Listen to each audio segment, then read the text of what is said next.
আসসালামু আলাইকুম প্রিয় দেশবাসী। আমি আজকে লাইভ আসলাম দুটি কথা বলার জন্য। শহীদ প্রেসিডেন্ট জিয়া রহমান বীরুত্তম অমর হোক, দেশনেত্রী বেগম খালেদা জিয়া প্রয়াত অমর হোক এবং তারুণ্যের অহংকার বর্তমান রাষ্ট্রনায়ক তারেক রহমান জিন্দাবাদ। আমার নেতা আনিসুর রহমান সানি ভাই জিন্দাবাদ।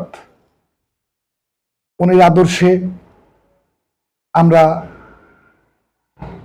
বিএনপি অঙ্গ সংগঠন, বাংলাদেশ জাতীয়তাবাদী সামাজিক সংগঠন, আমরা যারা আছি সবাই আনিসুর রহমান সানি ভাইয়ের নেতৃত্বে বিভিন্ন সেক্টরে বিভিন্ন গ্রুপে বিভক্ত হয়ে নারায়ণগঞ্জ 5 আসনে আমরা তৃণমূল পর্যায় থেকে কাজ করেছি, যার ফলশ্রুতিতে আমরা ধানের শীষ প্রতীকে আমাদের এমপি 4 এবার নিয়ে এমপি সাহেব কালাম ভাইয়ের সুস্থতা কামনা করে আমি দুটি কথা বলতে চাই। আমার সবচেয়ে বড় একটা জিনিস মনে হয়, বর্তমান আমাদের প্রধানমন্ত্রী তারেক রহমান যে নেতৃত্ব দিচ্ছে, সেই নেতৃত্বের প্রতি বর্তমান যুব সমাজ খুবই অনুপ্রাণিত এবং আগ্রহ। উনি হয়তো সামনের দিকে দেশটাকে এগিয়ে নিয়ে যাবে। তবে একটা কথা, সেটা না বললেই না, আমরা জানি যে জাতি যত বেশি শিক্ষিত সে জাতি তত বেশি উন্নত।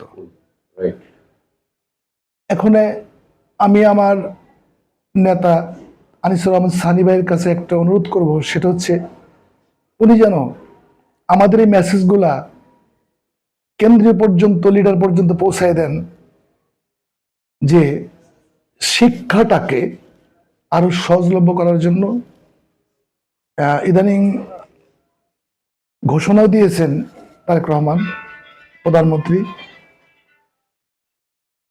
এই জন্য আমি বলি, সামনে যত আগায় নিয়ে যাওয়া হবে ততই মঙ্গল। আমি ব্যক্তিগতভাবে চাই ইউনিয়ন পর্যায় থেকে শুরু করে, চেয়ারম্যান থেকে শুরু করে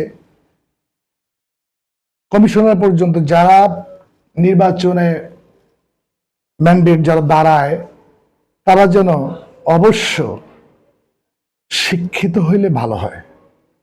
মিনিমাম ইন্টার কিংবা ডিগ্রি। এই আইনটা করতে পারলে আমার যত সম্ভব সামনের ভবিষ্যৎ, আগামের ভবিষ্যৎ আর সুন্দর হবে। আমাদের একটা টার্গেটে আসতে হবে বিএনপির, যেমন আমাদের আগামী 5 বছরে গড়ার সময় তৃণমূল পর্যায় থেকে যুব সম্প্রদায়কে উজ্জীবিত করতে হবে, তাদেরকে বোঝাতে হবে যে শিক্ষিত সমাজ রাজনীতিতে আসা দরকার। এটা হলে আগামীর ভবিষ্যতে একটা